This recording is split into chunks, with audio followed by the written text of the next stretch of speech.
कभी ऐसा योग लगे आपके जीवन में कि आप जिस व्यापार को आपने करा उस व्यापार में आपको फल नहीं मिला,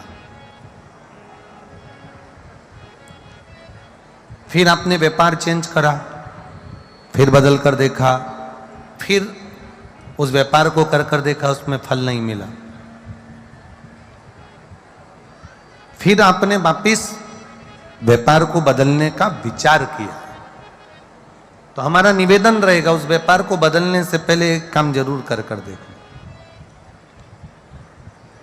3 स्थान पर बेलपत्र को चढ़ाकर देखिए। श्री शिवाय नमस्तुभ्यम साथियों, आज मैं आपको पंडित प्रदीप मिश्रा जी सीहोर वाले के द्वारा बताए गए प्रदोष के उपाय बताने जा रही हूँ। सबसे पहले आप ये बात समझ लें कि महीने में 2 प्रदोष पड़ती हैं, एक शुक्ल पक्ष की, दूसरी कृष्ण पक्ष की। इस बार प्रदोष 10 दिसंबर रविवार को पड़ रही है, इसलिए इसे रवि प्रदोष कहेंगे। मान लो कोई आपका काम बहुत दिनों से अटक रहा है, कर्जा बढ़ रहा है, धन नहीं आ रहा है, किसी भी परीक्षा में आप पास नहीं हो पा रहे हो, तो यह उपाय आपको करना है। केवल 2-3 प्रदोष ही आप करोगे और बाबा आपकी मनोकामना शीघ्र ही पूर्ण करेंगे। आपको करना ये है कि आपको एक तांबे के लोटे में जल, बेलपत्र, हरा मूंग, शमी पत्र और थोड़ा सा गुड़ डालकर भगवान शिव का स्मरण करके प्रदोष के दिन प्रदोष काल में शिव को समर्पित करना है। इस प्रकार करने से बाबा आपके सारे कष्ट हर लेंगे और आपकी सारी मनोकामनाएं पूर्ण करेंगे। श्री शिवाय नमस्तुभ्यम।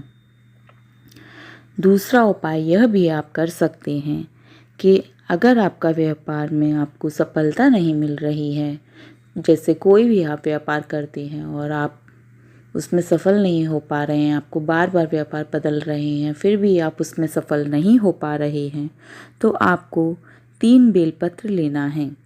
पहला अशोक सुंदरी के स्थान पर चढ़ाना है। बेलपत्री की डंडी का भाग शिवलिंग की तरफ होना चाहिए। यह उपाय आप अपने घर के नज़दीकी किसी मंदिर में भी कर सकते हैं।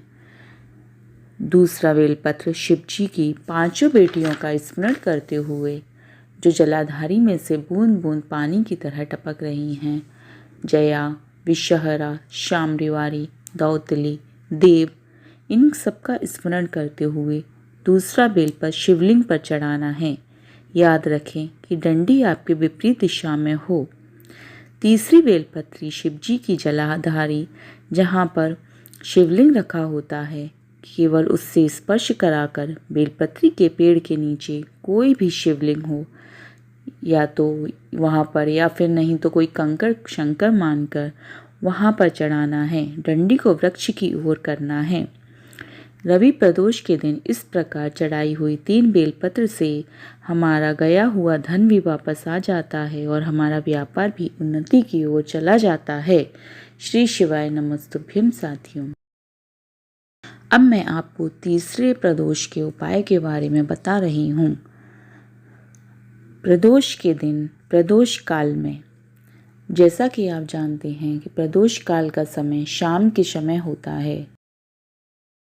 सूर्य ढलने के 1 घंटे पहले और सूर्य ढलने के 1 घंटे बाद तक का समय प्रदोष काल का समय होता है। इस दिन तो प्रदोष के दिन प्रदोष काल में आपको 2 दिए अवश्य लगाएं, एक बेलपत्र के पेड़ के नीचे और दूसरा अपने घर की चौखट के बाहर।